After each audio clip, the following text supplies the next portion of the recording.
So we played, again, kind of what we call the evolutionary phone tree. All right. So here is the original in yellow. And I had A through F. What? Yes, I already told you that. I'm showing you what fourth period came up with. I want you to see, there's something that showed up in their F version. I want you to see if you can recognize it, okay? So, and let's review some terms, okay? Look how drastically different we are. The first generation versus the second generation. So, give me some feedback. What happened here? More hair. More hair, okay. Not with the yelling. Raise your hand. Huh? All right, you can see the arms are different. So now look, we're going to presume, all right, some of this applies to evolution, some of this is just people drew it. Okay, so there's a limitation. Maybe a different plane. Okay, I don't know about that. Let's do this next. Okay. Guys, the whole idea is let's bring in some of the terms that we've been learning over the last couple of periods. Let's do another one, see what we do. All right, so look at this one. There's B, and here's B after 5 generations. All right. Okay, you're saying he's a cute little alien. All right, so if you look over here, it looks like it's happier. Look at the smiley face versus. Look at the smiley face versus that. Its face is a little not as round. Okay.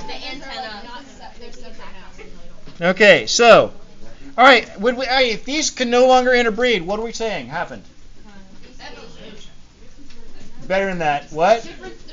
Convergent. Speciation and divergence. Okay. Now, if we were to plot this on a graph and look at all the different things, we could talk about adaptive radiation. Okay. So let's look at C. All right. A lot smaller. It's got its cone is a little bigger there. Okay. Let's look at D. Okay. All right. Look at D.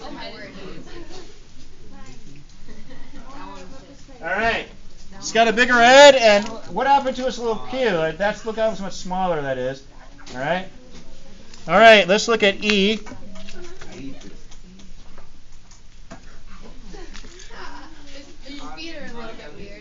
Bigger head again. Feet are weird. Looks like maybe this is for going through the snow, and this is for hiking through the mountains. I'm speculating. I don't know. All right. But evolutionary biologists do this. They look at the evidence. They look at the adaptations, they look at the current species and go back to the previous ancestors because Darwin said there's descent with modification. Now, let's look at F. Okay, I'm going to do it differently for F. I want you to see if you can spot the major glaring change. So that's F1. All the other ones I showed you, like before, I showed you E and then E4, like the fourth generation. So let's walk all the way through F's, see if you recognize something. Okay, there's F1. All right, the antenna's different. Looks like it's got a little dot there. Okay, here's the F2. Okay. All right. Yep.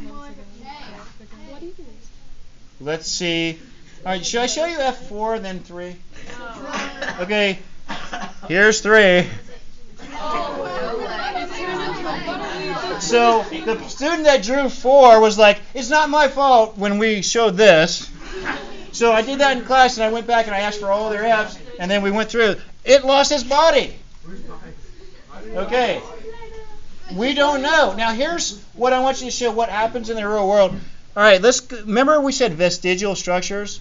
Well, now what we're saying is the genes are still there in this species to produce the legs, but it no longer uses them.